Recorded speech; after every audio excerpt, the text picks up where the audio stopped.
Hello everyone. आज हम Nifty 50 के बारे में बात करेंगे।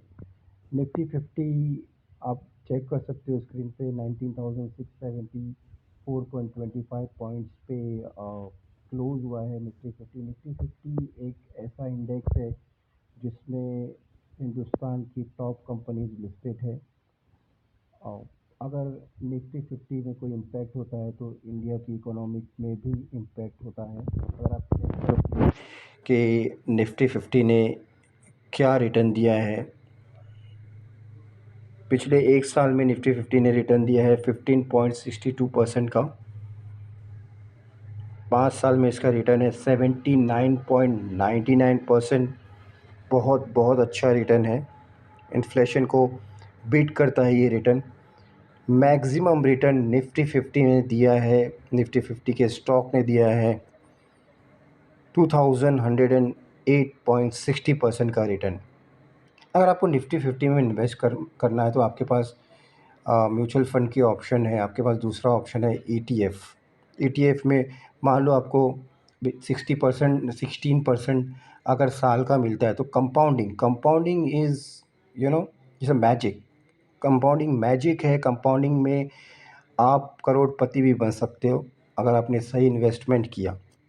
तो ये मेरी एडवाइस नहीं है, मैं कोई सेबी रजिस्टर्ड एडवाइज़र नहीं हूँ। आपके फाइनेंशियल एडवाइज़र से एडवाइस लेकर ही आप रिस्क ले सकते हो और इसमें इन्वेस्टमेंट कर सकते हो। तो मेरी कोई एडवाइस नहीं है, बट ये एजुकेशनल पर्पस के हिसाब से आप इसको चेक कर सकते हो। तो अभी कैलकुलेशन करेंगे।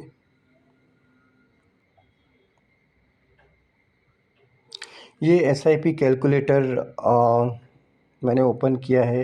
अगर आप मान लो महीने का 25,000 इन्वेस्टमेंट करते हो, 16% तो निफ्टी ने रिटर्न दिया है। कंपाउंडिंग मान लो आप 12% भी पकड़ते हो और आप इन्वेस्टमेंट करते हो 20 साल के लिए, लेट्स सेलेक्ट 20 ईयर्स।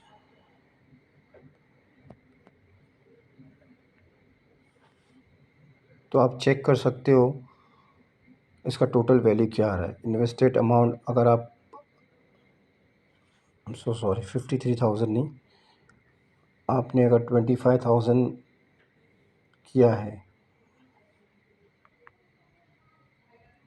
25,000 और 12% भी आप पकड़ते हो 20 साल के लिए, तो आपका टोटल इन्वेस्टेड अमाउंट है 60 लाख।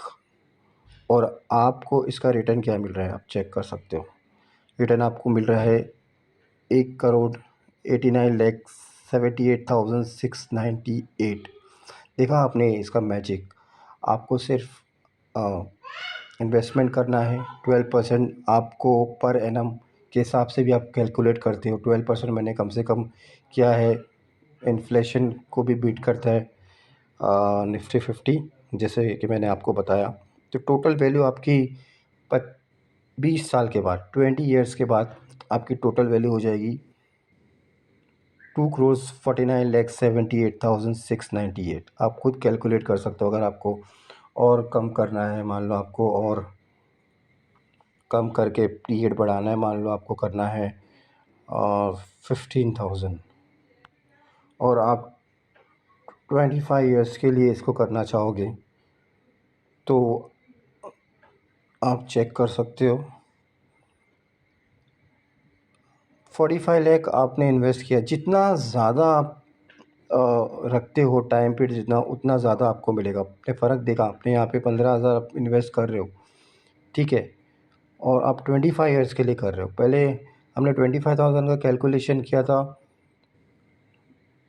ठीक है, लेकिन हमने टाइम पीरियड रखा था 20 ईयर्स। आप डिफरेंस देखो, इसमें आप कम इन्वेस्ट कर रहे हो लेकिन आप ज़्यादा साल के लिए रख रहे हो, 25 साल के लिए रख रहे हो। 12% मिनिमम अगर आप कैलकुलेट करते भी हो तो इन्वेस्टेड अमाउंट आपका 45 लैक्स है और आपका रिटर्न आएगा 2,39,060 2,39,64,529। स्क्रीन पे आप चेक कर सकते हो। टोटल वैल्यू आपकी हो जाएगी 2,84,64,526 रुपीज़। ऐसे ही आपको वीडियो चाहिए इन्वेस्टमेंट के लिए तो आप कमेंट्स कीजिए, सब्सक्राइब कीजिए, लाइक कीजिए, शेयर कीजिए। आपका ये इन्वेस्टमेंट आपको एक समय के लिए करोड़पति बना सकता है। अगर आप ये अमाउंट रखोगे 45 लाख रुपया तो उसकी कोई वैल्यू नहीं होगी 25 साल के बाद। बट ऑफ कोर्स अब if you are investing smart investment आप करते हो, जैसे निफ्टी 50 का मैंने ऑलरेडी आपको पास हिस्ट्री बताया, अगर आप इन्वेस्टमेंट करते हो तो definitely you can make some handsome amount.